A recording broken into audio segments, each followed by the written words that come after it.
बचपन से एक बात सुनता चला आ रहा हूं बड़े बुजुर्गों के मुंह से कि भगवान ही जोड़ियां बनाते हैं,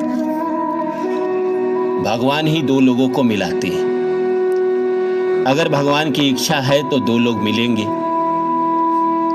और अगर भगवान की इच्छा नहीं है तो शायद किसी के जिंदगी में कोई कभी आए ही ना।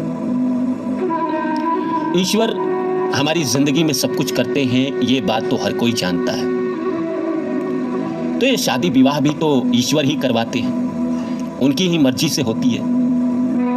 या जिनकी शादियां टूट जाती है उनकी भी मर्जी भगवान की ही होती है। इंसान बेचारा क्यों चाहेगा किसी की शादी टूट जाए। कई बार मन में ऐसा सवाल आता है कि भगवान ने हर किसी के लिए जोड़ी बना के रखा है, तो इस संसार में सबों की शादी क्यों नहीं हो पा रही है। सबके जिंदगी में कोई ना कोई क्यों नहीं आता। किसी किसी को इतना अच्छा हम सफर मिलता है कि सारी दुनिया उसे देखते रहती है, सारी दुनिया उसे देखकर सोचती है कि भगवान ने मेरे नसीब में ऐसा लाइफ पार्टनर क्यों नहीं भेजा। पर वो ये भी सोचता है कि चलो मेरे जीवन में तो कोई है भी। किसी किसी के जीवन में तो कोई आता ही नहीं है। किसी किसी की शादी इतनी मुश्किल से होती है। मैं कई लोगों को ऐसे जानता हूं जिन लोगों की शादियां बहुत मुश्किल से हुई। कई ऐसे भी लोग हैं जिनकी शादी नहीं हो पाई। लेकिन भगवान ये जोड़ी बनाते हैं तो कैसे बनाते हैं। और मन में यह भी सवाल आता है कि भगवान क्या इतने खाली बैठे रहते हैं कि वो हर किसी का हिसाब लिखते चलेंगे। पूजा को राम दे दो, राम को इसको दे दो, उसको दे दो, शाहरुख को गौरी दे दो, आमिर को किरण दे दो। ये भगवान क्या लिखते रहते हैं। फिर एक एक इंसान की 3-3 शादियां क्यों होती है। अगर भगवान ही जोड़ी बना रहे हैं तो एक इंसान की 3 शादी क्यों होती है। हमारे देश में बहुत सारे स्टार हैं या कई ऐसे लोग हैं जिनकी शादी टूटने के बाद उनकी किसी और से भी शादी हो, तो एक इंसान के जीवन में 2-2, 3-3 शादियां क्यों करवाते हैं। पहले के ज़माने में ये बात समझ में आती थी कि हाँ भाई, लाइफ पार्टनर इस दुनिया में नहीं रहा या बच्चे नहीं हो रहे हैं तो दूसरी शादी के बारे में सोचा जाता था। आज तो लोग स्वतः अपनी मर्जी से ऊब जाता है और तो अब दूसरी शादी करता है। एक लाइफ पार्टनर की जिंदगी में आया, कुछ दिन रहा और उससे ऊब गया और फिर दूसरी शादी के बारे में सोचने लगता है। बहुत लोग ऐसे हैं जो जीवन भर अकेले रहना चाहते हैं, अकेले रहने की सोच रखते हैं। तो आज समझते हैं इस बात को कि भगवान जोड़ी कैसे लिखते हैं। भगवान लिखते हैं या हम लिखते हैं।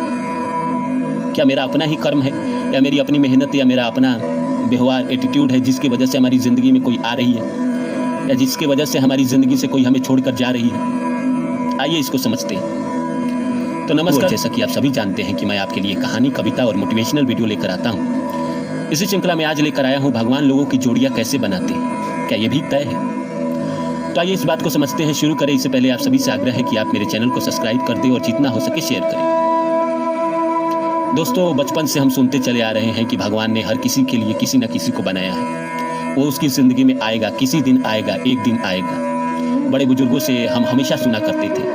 हमारे देश के फिल्मों में ये गाने भी बने। कई ऐसे फिल्म हैं जिसमें ये गाने बने हैं। कहते हैं खुदा ने किसी न किसी को बनाया है। कुछ ऐसे गाने हैं, मुझे तो याद नहीं है। कई मैंने ऐसे गाने सुने हैं जो ईश्वर की बात करते हैं। तो क्या ये सच्चाई है कि ईश्वर ही जोड़ियां बनाते हैं। देखिए, एक नाम दिया जाए तो कहा जाए कि हाँ, ईश्वर ही जोड़ी बनाते हैं, क्योंकि बनाते आप ही हैं। ईश्वर आपकी जिंदगी में कुछ नहीं करते। ईश्वर आपकी जिंदगी में कुछ नहीं करते।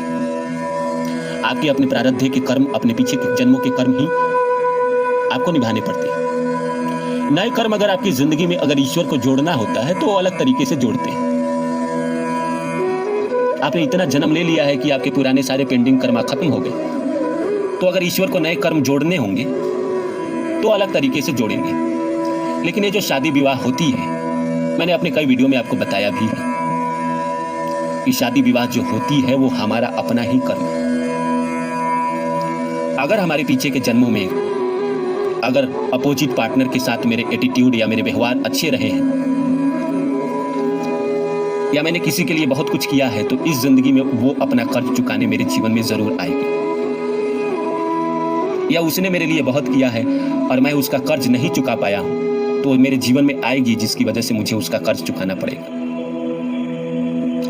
जितने दिन का पेंडिंग कर्मा होता है उतने ही दिन इंसान आपकी जिंदगी में आता है। शादी लॉन्ग टर्म रिलेशनशिप है तो लंबा पेंडिंग कर्मा जोड़ता है। पीछे के जन्मों में आपके किसी स्त्री से अच्छे रिलेशन रहे हैं, आपने उसके लिए जीवन भर बहुत किया है, तो इस जिंदगी में वो आपकी पत्नी बनकर आएगी। और जितना आपने उसके लिए किया है वो इस जिंदगी में आपके लिए करेगी।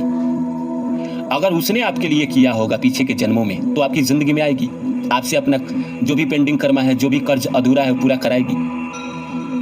इसी तरह स्त्री के साथ भी है। अगर आपके पीछे के जन्मों में किसी के साथ अच्छे रिलेशन थे, बहुत आपने उसके लिए किया है, निस्वार्थ भाव से किया है, बिना किसी संकोच के साथ किया है, तो इस जिंदगी में आपका लाइफ पार्टनर बनकर आएगा और आपको एक खास समय पे आपको मिल जाएगा। कई लोग ऐसे होते हैं जो अपना पेंडिंग कर्मा पूरा खत्म कर चुके होते हैं, तो उनकी जिंदगी में नहीं आता, उनकी जिंदगी मोक्ष की तरफ बढ़ने लगती है, क्योंकि इंसानों से उनके कर्ज खत्म हो रहे होते हैं, उनके भगवान से रिश्ते जुड़ने शुरू हो जाते हैं। जिस इंसान का रिश्ता इंसानों से खत्म होता चला जाता है वो इंसान भगवान की तरफ बढ़ता चला जाता है, क्योंकि भगवान ने उसको जो भी सांसारिक रिश्ते दिए थे, जितने भी पेंडिंग कर्मा बना के दिए थे, सारे के सारे उसने खत्म कर दिए हैं, सारे के सारे निभा दिए। तब उसकी यात्रा ईश्वर की तरफ होगी। भगवान आपकी जिंदगी में कुछ नहीं करते, आपको पहले जन्म में पूरा कागज देते हैं, आप जो पूरी जिंदगी में लिख लेते हैं, वही पेंडिंग कर्मा अच्छे बुरे आप निभाते चले आते हैं, रिश्तों के रूप में या बाकी चीजों के रूप में। और आपके अपने ही कर्म है पीछे के जन्मों के, जो आपको लाइफ पार्टनर किसी न किसी को बनाता है। किसी से आपका अधूरा कर्म बाकी है, वो इस जिंदगी में आकर आपका पार्टनर बनेगा या बनेगी। भगवान बस ऑब्जर्व करते हैं, फल ये जो उनके एजेंट है, ग्रह नक्षत्र, वो देते हैं समय के अनुसार, या जब आपका समय आ जाएगा उसके अनुसार। इसीलिए कहा जाता है कि जिंदगी में हमेशा अच्छे कर्म करते रहिए, हमेशा दूसरों की मदद करते रहिए, क्योंकि आगे के जन्मों में आपको हमेशा सहयोग मिलता रहेगा।